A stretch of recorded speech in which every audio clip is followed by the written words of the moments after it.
Place à la culture et on commence en musique avec Tinari Wen.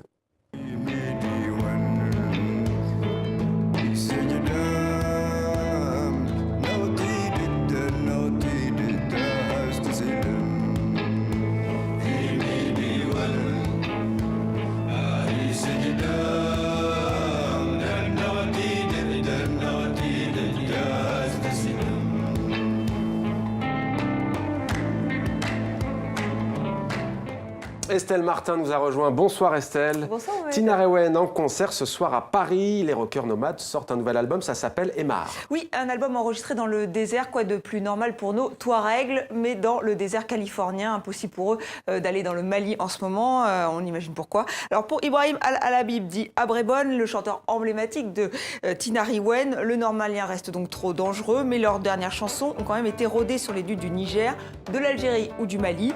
Des titres écrits avant 2010, mais qui parlent tous de politique, de culture et de nature.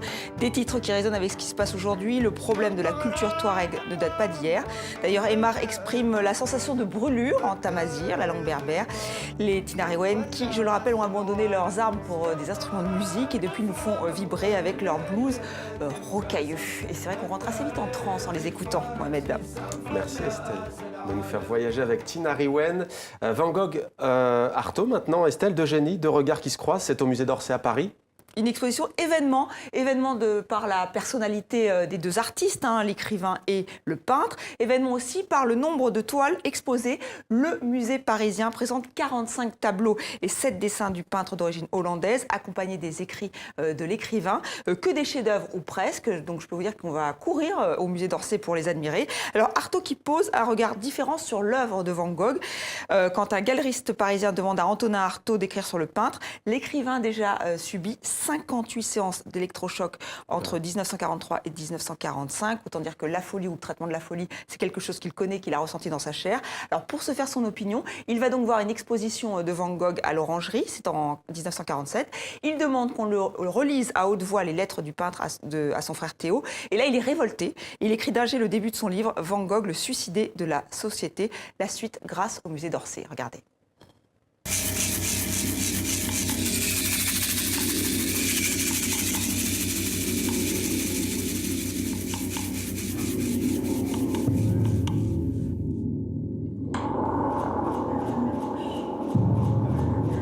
Artaud, lui, écrit, mais non, Van Gogh n'est pas fou. Il a été poussé au désespoir et au suicide par la société qui a refusé son œuvre. Donc ça, c'est une thèse formidable, puisque à partir de là, il va accuser les personnes qui ont poussé Van Gogh au suicide et la société tout entière.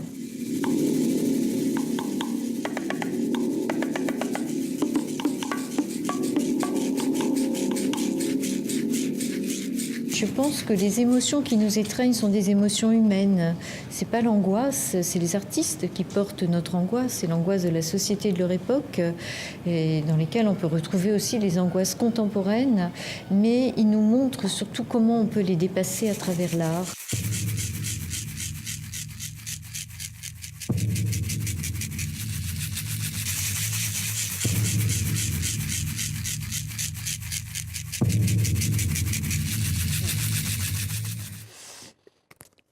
Ambiance, voilà, nous Estelle, sommes tous des suicidés de la société à méditer. Et la prochaine fois, je vous fais encore une petite version d'Happy, finalement. Ouais, puis on ira ensemble au musée d'Orsay, Estelle. Ça nous met en forme. Ouais, il faut tenir. Merci beaucoup, Estelle. C'était Demander le programme, non pas à demain, mais à lundi. Alors peut-être, Estelle, à lundi. Oui. Merci à vous.